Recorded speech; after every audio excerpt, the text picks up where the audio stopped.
Where can you find 6,000 local businesses with just one click? EverythingMidmo.com.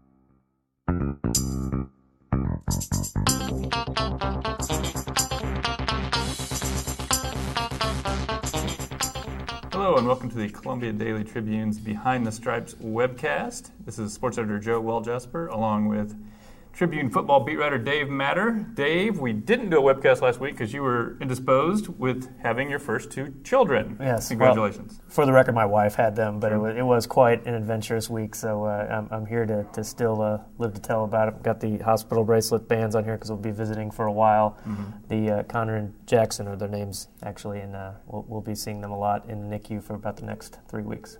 All right. Missouri beats Kansas 41-39, and obviously a very exciting game and kind of a second-guesser's delight game. Let's kind of go through some of the decisions that we were talking about in the press box and whether we agreed or not. To begin with, Missouri trails 21-13 at halftime. They get the opening kickoff, go down and score, go for two at that point. Your thoughts? Seems kind of knee-jerk, but it's what we come to expect with Missouri. They're always going to go for two when the chart says you're supposed to, no matter the situation. And they haven't proven to be really good at those two-point conversion tries. So I don't know. I think in a game like that where you know there's going to be a lot of points scored throughout the game, kind of shootout situation, just kick the extra point. You've got one of the best kickers in the country.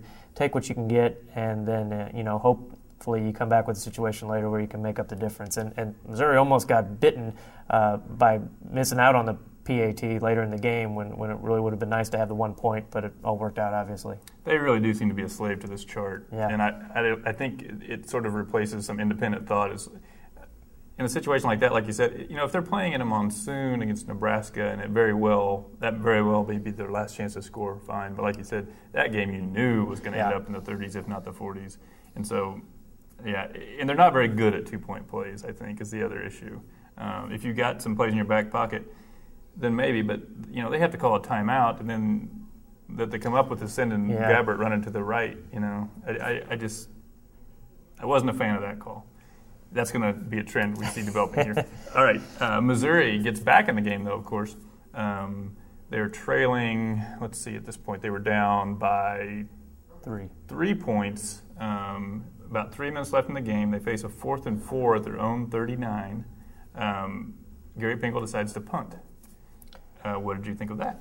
Well, looking back on it, obviously it was a good move, but at the time it seemed like kind of gutless in your offense ability to pick up those yards, and it seemed kind of crazy to put the ball back in Todd Reesing's hands.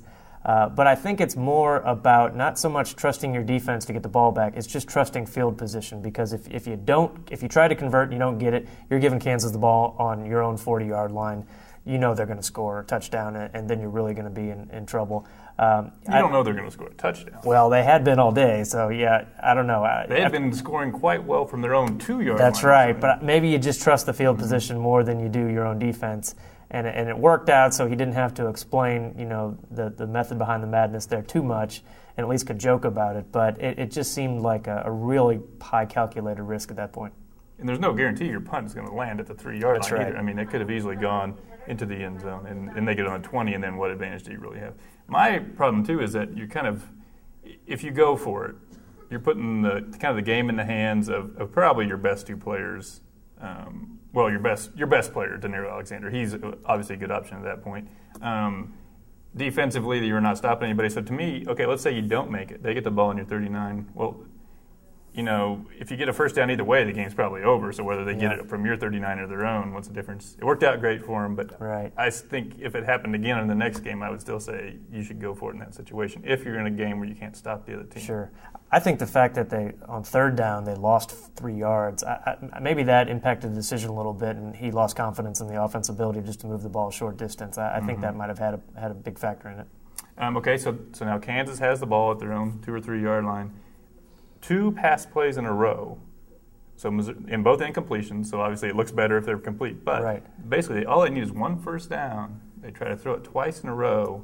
I guess there's a certain element of surprise. They're trying to take advantage of it. They had been throwing it well all day, but you're just sort of eliminating the possibility Missouri's going to have to call timeouts when you do that. Right. After the game, the Missouri defensive players said, no, we weren't surprised at all. They were throwing on us all day. Why would they stop?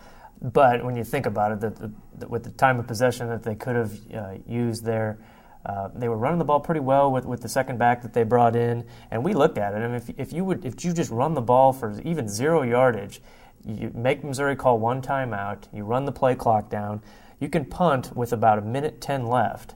And instead, the way it went about, they gave the ball to Missouri back with good field position at midfield with 2:45 left and a timeout. So I don't think it could have gone worse. I think even if Kansas could have fumbled in the end zone, Missouri scored a defensive touchdown, Kansas would have been in better shape because then at least they would have gotten the ball back and a chance to score. So it just really was just awful play calling there. And what was even funnier was after the game, the Kansas players admitted that those were called runs, or at least one of them was, and they changed it at the line of scrimmage. So very puzzling there for Mark Mangino and his staff.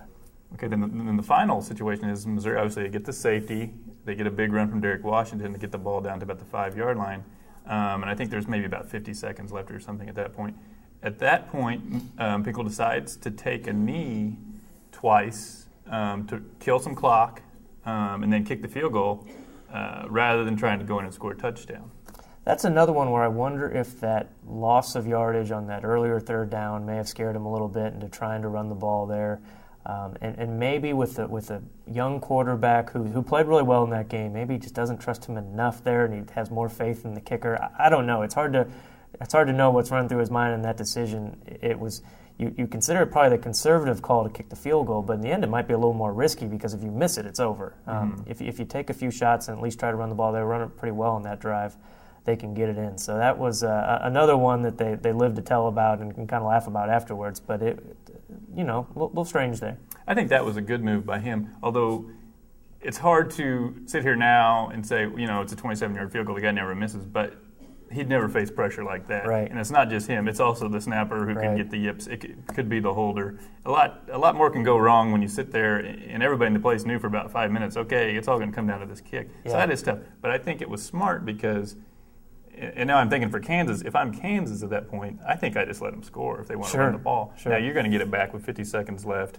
And, you have a chance to come back down the field. So that would have been an interesting thing to see if Kansas would have, at that point, just let them, okay, you want to score? So maybe Missouri was thinking that. I don't think they were thinking that far in advance. But who knows? Very interesting end to the game.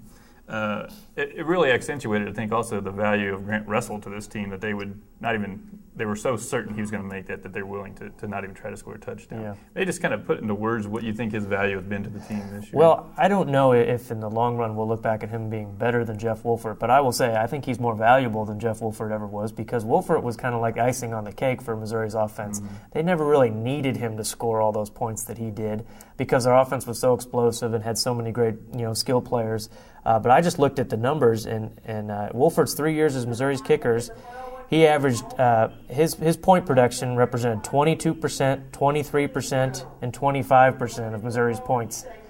Grant Ressel this year represented 30% of Missouri's scoring. So he's 5% more. He had a game-winning kick with time expired. According to local historian Tom Orff, no Missouri kicker has ever made a game-winning kick with zeros on the clock when trailing before the kick ever in Missouri history. This was the first one ever. Closest one was in 1972 when Greg Hill beat Oregon, but there was still 6 seconds left when he kicked his. So in a historical perspective, and if you just look at the numbers, I think he's the most valuable they've had in this stretch here. And they've had some pretty good ones if you look at these last 4 years. That's impressive the way you blocked out the crowd noise and delivered there. I did my best. The one strike against him, maybe if you're talking about whether he's an All-American or not, maybe people would say, well, he doesn't handle your kickoffs, and your kickoff team is a complete disaster. Yeah. I almost think that's not so much his fault as whoever's running the show in those kickoffs really made that more complicated than it needed to be. In the second half, they finally put him in and just say kick it deep, and it worked fine. Yeah. They spent the whole second half of the season kicking these ridiculous pooch kicks where the only reason you're giving the ball to the other team on the 40-yard line every time. The only reason that would be feasible is if you're just assuming they're going to be run back for a touchdown if you don't do it. Right. I mean, they were making Desmond Briscoe or the Iowa State guy out to be stars, and I don't think they were as far as kick returns. That made zero sense to me. And finally, it seemed like they just said, okay, well, let's stop making this so difficult and just let our best kicker kick it as far as he can, and it worked out fine. Yeah, and I'm assuming he'll have that job next year because he did pretty good at it. And he's just a sophomore. I think sometimes because he's a walk-on, you kind of lose track of what year he is. He's going to be around for another 2 years after this. Yeah. That's nice for them. The pass defense was kind of the one negative from that game. really exposed, give up 498 yards. It wasn't just the secondary. The pass rush was terrible against the line that isn't particularly good. Right. Do you think this is just a talent issue as far as their inability to defend the pass, or more the scheme doesn't suit whatever talent they have? It's probably has to be a combination of both in some ways. Like you said, I point to the pass rush as the first culprit. I mean, even the best secondary in the country can't be expected to cover receivers for 8 seconds, 9 seconds every time. And it was just so strange that an offensive line that has struggled a lot of this year was able to hold up Missouri's pass rushers for about 3.5 quarters. They finally got to Ressel there at the end. But until then, they were just really just stopping them at almost every time he dropped back. I mean, he had a lot of time. And they weren't just quick passes he was unloading. I mean, he was dropping back for a while and waiting for the guys to get deep. And by then, he was just losing Missouri's corners and safeties just had no shot, and they looked really lost on a few of those. And sometimes they had safeties isolated on receivers, and that's a bad matchup. And Jasper Simmons looked lost on the one, and you don't normally expect a safety to be covering Des Briscoe one-on-one.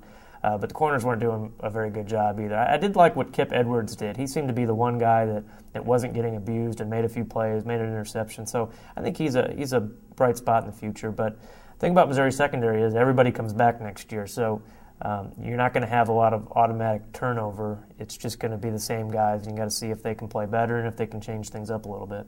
It kind of reminded me of last year's Kansas game and the amount of confusion back there too. Once in a while guys are just getting beat physically, which is fine.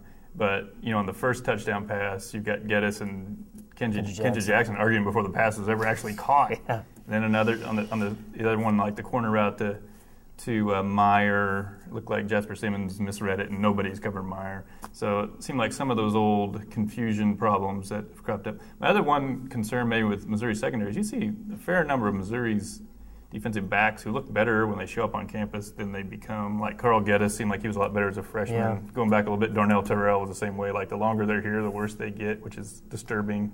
Yeah, that's one position where the player development I don't think has come along as well as some other spots. And some of that may be just what they're asking them to do on the field. But that's something interesting to see if that continues next year and into the future or not, or if they make some changes there. All right. Lastly, we're going to have a few quick-hitting answers, so let's keep it brief. All right. The Missouri-Kansas game in Kansas City, they played it there 3 years. Is that something you'd like to see stay there as a permanent site? Yes, because you can't always duplicate that kind of environment in Lawrence. Yeah, I think if you look back on it, how many times have there been really good, exciting games in this series on campus? And I had to go back to 2001, Pinkel's first year, to find one that was pretty good on campus. The last three have been great at Arrowhead. The environment's good. Yeah, I like it. Mangino deserves to be fired or not? If the allegations are true, yes, but at this point I'm not sure it matters as far as recruiting goes because the perception's out there. I think it's time. His record, overall 50-48, 23-41 in the Big 12. I don't know if that alone would be enough to fire him. I don't think the allegations maybe alone would be enough to get him fired. I think when you combine the two, well, he's fired now. I mean, right. You don't hang him out there like they have if he's not fired. But I think you could make a case that it's deserved with that combination of problems. Does that make Mizzou coaches happy? Are they glad to see him gone, or would they like to keep him around? I don't know. At least you know what you're going to get with him. And he, like you said, he's 18 games under 500 in Big 12 play.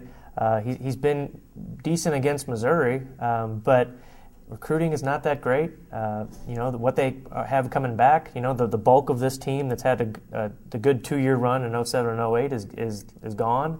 So I don't know. Is it the worst thing to get rid of them? Who knows who they're going to bring in? Maybe they'll bring in somebody that's going to recruit well and make them more competitive. So I don't know. You better be careful of what you ask for in this case if you're Missouri fans. It's interesting because he makes about $2.3 million a year. He's the fourth highest paid coach in the Big 12 behind Pinkel, Stoops, and Brown. So you could either go one or two ways. You could say, well, we can get a better coach for $2.3 million, or you can say we could get a coach who could probably produce about that level for about $1.8 million and save yourself some money. And in this economic climate, you might go that route. So it'll be interesting to see who they look at. Lastly, we're kind of assuming Missouri's going to go to the Insight Bowl, where they would play a Big Ten team, maybe Michigan State or Minnesota. Good fit for Missouri? Probably. It's a beatable opponent. You can finish off with 9 wins. Good climate, outdoor game. It's on NFL Network, which some fans are going to be upset about. But last year, Kansas, they went to the Insight Bowl, played Minnesota. They were able to negotiate a deal, at least in the Kansas City market, where they could get people who don't have NFL Network could get it on a local station. If Missouri is prepared and goes ahead and does that too, I think it's a good get for Missouri. It's New Year's Eve, maybe not ideal for some people to watch a football game, but all in all, not bad. And you get what you deserve for the most part in college football when it comes to the postseason. Not all the time, but you are what your record is. People say that a lot, and you get what you deserve, and it's not a bad spot for Missouri. All right. Thanks, Dave. Next week, we'll discuss where Missouri did go. We'll talk a little bit about our Heisman picks, and maybe we'll pick our own All Big 12 team. All right.